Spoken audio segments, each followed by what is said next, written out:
va commencer, avant de vous expliquer ce qu'on fait et pourquoi on le fait, avec 3 petites questions. La première question, c'est est-ce que vous connaissez dans votre entourage, perso, pro, etc., un ado entre 11 et 17 ans, on va dire, un jeune entre 11 et 17 ans, qui est un peu en perte d'étincelle, en perte de sens, en quête de repères, un ou plusieurs, juste à main levée pour voir un petit échantillon comme ça. Allez-y.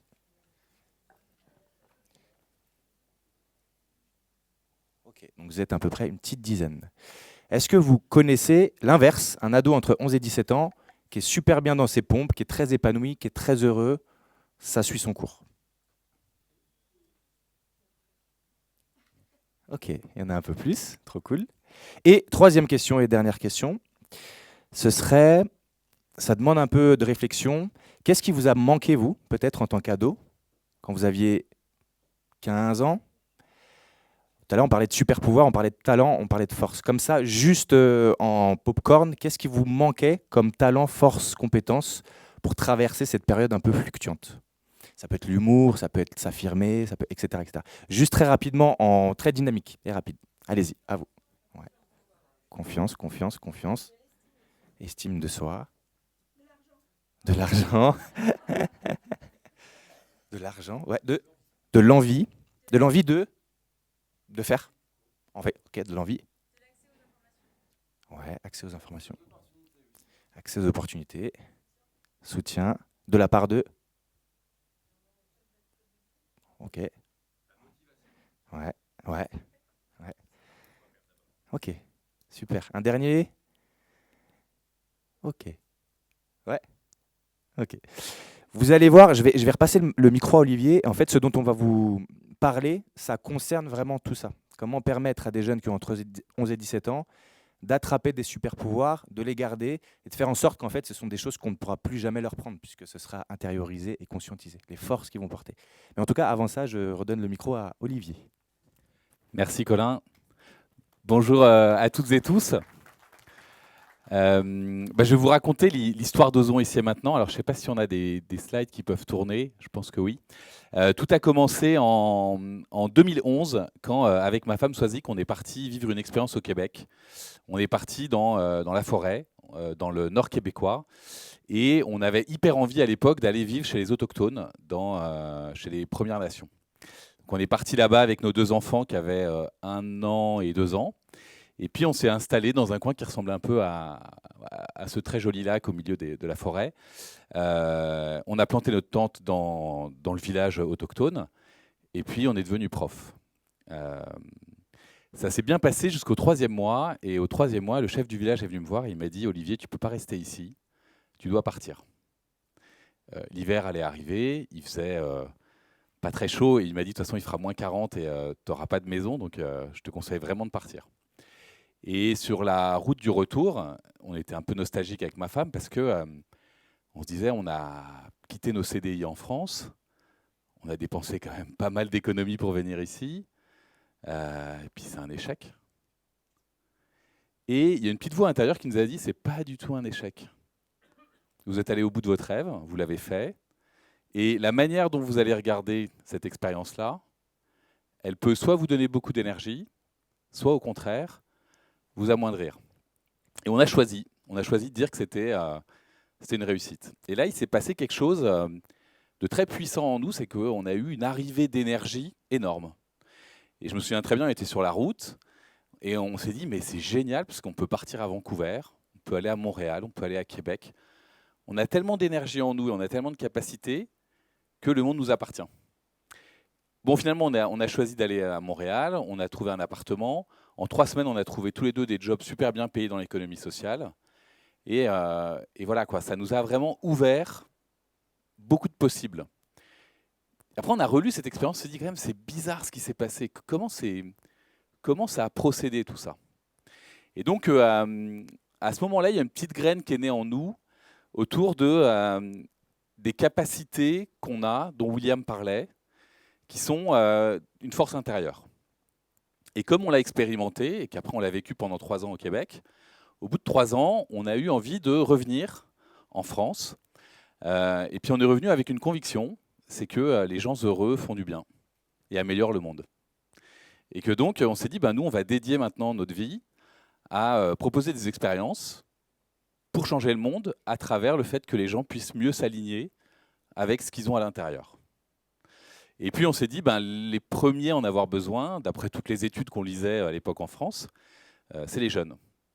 Et donc on est allé, on était à Bordeaux à l'époque, on a rassemblé une quinzaine de jeunes, on leur a raconté notre expérience québécoise, puis on leur a dit, est-ce que ça vous tente qu'ensemble on monte un projet pour vous donner de l'énergie, pour ouvrir le champ des possibles. À l'époque, on ne savait pas très bien qu'on travaillait sur le pouvoir d'agir, mais c'est ce qu'on a fait avec eux. Puis on a monté un premier programme qu'ils ont appelé La Fabrique à déclic. C'est un festival qui dure 3 jours et qui permet de revenir en soi à travers les autres et puis de faire des choix de vie, de poser des actes pour à la fois s'aligner soi-même, mais aussi contribuer au monde dans lequel on vit. 10 ans plus tard, de ce déclic-là, on est passé à une organisation. Aujourd'hui, on est 30 salariés, on est implanté dans différents coins de France. Et puis, on a réussi à mieux comprendre notre raison d'être, qui est de créer des déclics et de mettre en mouvement des individus et des collectifs. Et puis, je vous raconte tout ça parce que pendant 10 ans, on a expérimenté plein de manières de faire avec des jeunes. Il y a eu à peu près 10 000 jeunes qui sont passés par nos programmes. Puis, on a eu un projet très particulier qu'on a réalisé avec le ministère du Travail, qui était une expérimentation pour accompagner des jeunes qui avaient loupé l'école, qui avaient loupé une marche, qui étaient sortis du système et que les institutions n'arrivaient pas à récupérer. Et donc, ils ont fait appel à nous en disant, vous avez d'autres méthodes, est-ce que vous voulez bien expérimenter pendant 3 ans? Et on a accompagné 300 jeunes en milieu plutôt rural, en travaillant non pas sur leur projet professionnel, mais sur leur projet de vie. C'est-à-dire, qu'est-ce qui donne du sens à ton futur? Comment est-ce que tu vas chercher en toi assez d'énergie pour te relancer à partir de ce qui te parle, ce qui te concerne? Et puis, on propose une expérimentation pour ça, un service civique, où les jeunes choisissent leur mission. On a accompagné ces 300 jeunes, on a eu des très bons résultats, 90% de taux de sortie positive, mais surtout une mise en mouvement de l'ensemble des jeunes qui ont participé. Et à la fin de cette expérience, on a réuni 25 de ces jeunes-là à Paris, puis on a invité des fondations qui nous soutenaient, des acteurs de l'éducation, pour dire, finalement, écoutons ces parcours de jeunes pour comprendre qu'est-ce qui dysfonctionne dans notre société, et à partir de leur expérience, d'imaginer un futur souhaitable, d'imaginer quelque chose qu'on souhaite à notre système éducatif en France. On a passé 2 jours ensemble. Laetitia était avec nous. Il y a plusieurs fondations qui étaient là, dont la Fondation SNCF. Et à la fin de cette expérience, on avait 4 récits d'avenir. Et Laurent, qui est dans une fondation, la Fondation Nevoix, a écrit un récit du futur qui s'appelle L'aventure de l'intention et qui invite une coalition d'associations à créer un parcours d'épanouissement à l'école, de 7 ans à 18 ans. Et puis Laurent, il a eu une énorme ambition, il s'est dit en fait, c'est pas juste pour les jeunes qui vont pas bien en milieu rural ou dans les quartiers, c'est pour l'ensemble de la génération partout en France, pour que 100% des jeunes puissent avoir accès à la fois à une éducation, mais aussi à un épanouissement. Et donc on s'est lancé dans cette aventure avec toi Laetitia de la Fondation SNCF, mais aussi avec Romain de la Fondation Bellon, avec Juliette de la Fondation de France, avec Laurent et Hélène de la Fondation Nevoix. Et je les nomme par leur prénom parce qu'ils ne sont pas venus en tant que fondation, mais ils sont venus en tant qu'êtres humains qui ont envie de participer à une aventure. Et pendant 1 an, on a travaillé, on a réfléchi à comment mettre ça en mouvement, en musique, mais on n'avait pas de terrain pour expérimenter. Et c'est là que Colin intervient.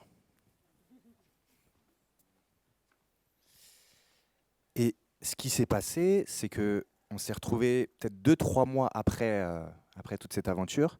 Et on a la comme la communauté de communes de Saint-Gildas, du pays de Pontchâteau-Saint-Gildas-des-Bois, qui nous appelle, qui appelle notre jeune entreprise innovante qui s'appelle Au Plus et qui nous dit on a des difficultés dans notre politique jeunesse, est-ce que vous pouvez nous aider? Donc on fait 6 ateliers de 2 heures. On accompagne les animateurs et les élus à arriver sur de nouveaux objectifs. Ok, ça se passe très bien, ils ont des nouveaux objectifs, et puis nous, on se dit, on a fait notre travail, on continue.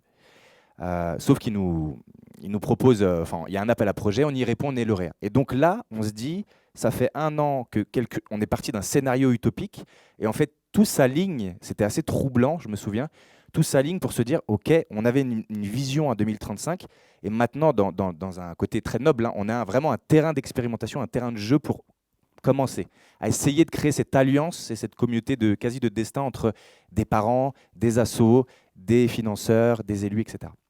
Et donc voilà, donc on y est, on a commencé ça en octobre officiellement. On a 4 ans pour expérimenter ça il y a 3500 jeunes de 11 à 17 ans qui sont scolarisés.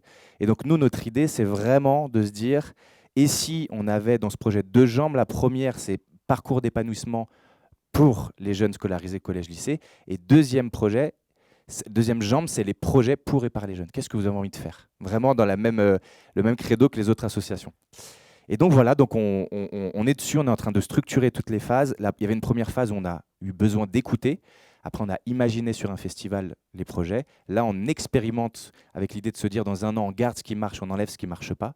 Et puis, on est aussi en train de créer un site internet. Ça va faire partie de nos besoins, que vous alliez regarder si le cœur vous en dit, un peu si c'est adapté, nous faire vos retours et puis aller prendre de l'info. Donc voilà, tout ça pour vous dire que tout s'aligne et que l'idée phare derrière tout ce qu'on vous raconte, c'est vraiment de se dire que dans ce monde-là dans lequel on vit en ce moment, on a plus besoin que jamais de s'unir et de s'allier. Donc il y a vraiment cette vertu de l'alliance qui est derrière tout ça, et donc d'arrêter de fonctionner en vase clos, donc éducation nationale, association, etc., mais vraiment d'être tous ensemble avec, encore une fois, les jeunes au milieu.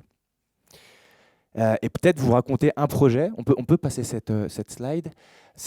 Dans les projets qui ont accouché de notre festival qu'on a organisé il y a 1 mois, il y en a eu 13. Dylan, qui est ici présent, les a compilés pour en arriver à 9 projets. Je voulais vous donner un exemple. Alors, juste pour vous résumer, il y a eu une problématique qui était comment pourrions-nous permettre de nous connecter physiquement et favoriser l'autonomie des jeunes sur le territoire. Il y a eu des problèmes. Donc là, vous avez quelques verbatims. Et puis après, ils se sont mis en mode solution avec 3 projets potentiels. La Team Connect. Donc là, on parle bien de jeunes qui ont entre 10 et 20 ans qui ont fait ça, avec l'aide d'adultes. Un bus qui rassemble, mais ça pourrait très bien être un train qui rassemble. Moyen de déplacement intercommunal, lieu de ressources, ludothèque snack, lieu de rassemblement. L'idée est, on se mélange, on fait connaissance et on rend les trajets un peu plus ludiques. La Team Nous, pareil, se proposait d'animer nos trajets avec des animateurs citoyens dans les transports communs. Dylan, tu me complètes parce que c'est toi qui étais dessus.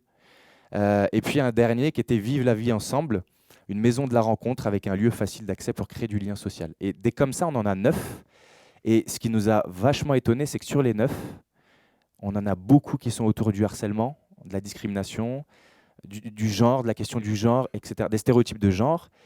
Et en fait, on se rend bien compte qu'ils ont ils ont vraiment besoin de nous pour les accompagner là-dessus. Parce que voilà, ils se posent des vraies questions existentielles, c'est très profond. Et il y a un vrai mal-être qu'on a pu sentir. Et en parallèle, une vraie envie de se mettre en mouvement. Donc voilà.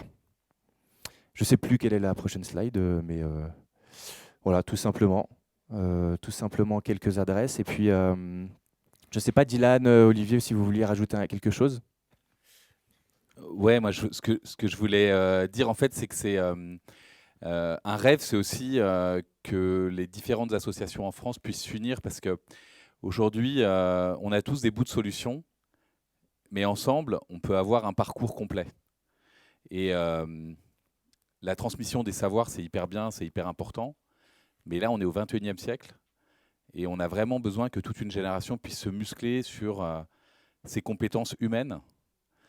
Et je crois que les associations, avec les parents, avec les enseignants, avec les jeunes eux-mêmes, peuvent apporter un complément nécessaire à l'école. Et pas que dans certaines zones et pas que pour certaines catégories de personnes. C'est vraiment pour l'ensemble de cette génération. Donc c'est un rêve. Alors on a la chance d'avoir des élus qui nous ont confié leur politique jeunesse. C'est assez étonnant, mais voilà, ça existe. On a 4 ans pour faire un pilote sur un territoire. Ce territoire, il est à Pontchâteau, pas très loin d'ici. Et donc c'est aussi une invitation pour d'autres associations. Enfin, je sais qu'on va discuter ensemble avec Entreprendre pour apprendre, mais de co-construire ensemble des parcours qui pourraient s'essaimer sur plein d'autres territoires, un peu comme les petites cantines ou comme territoire zéro chômeur de longue durée, parce que les territoires en ont besoin, les jeunes attendent ça, les parents souvent sont en difficulté et on ne peut pas rester les bras ballants par rapport à ces questions-là. Et puis les fondations ont un rôle à jouer, les entreprises aussi. Moi, quand je vois la puissance de la SNCF par rapport au nombre de personnes que vous accompagnez tous les jours dans la mobilité, j'imagine qu'on pourrait faire des choses formidables dans les trains. Enfin bon, bref, on peut imaginer beaucoup de choses ensemble. Et on a 4 ans pour expérimenter plein d'idées avec le droit de se planter. C'est pas grave du tout. On va expérimenter, puis après on va bonifier en fonction de ce qui marche, comme quand on entreprend. C'est la même démarche. Donc voilà, c'est ça qu'on voulait vous témoigner avec Colin. Et puis vous dire que si sur vos territoires, vous avez envie de lancer ce type d'initiative, nous, on documente tout ce qu'on fait et ensuite on le met en libre accès. Et on accompagne les territoires qui ont envie de le développer. Donc là, il y a mon courriel s'il y en a qui veulent rentrer en contact. Et puis il y a le site Super Pouvoir aussi où vous avez la possibilité de rentrer en contact. Enfin bref, restons connectés. Et puis si on peut, si le cœur vous en dit, si ce type d'expérience vous parle, n'hésitez pas à nous proposer des coopérations.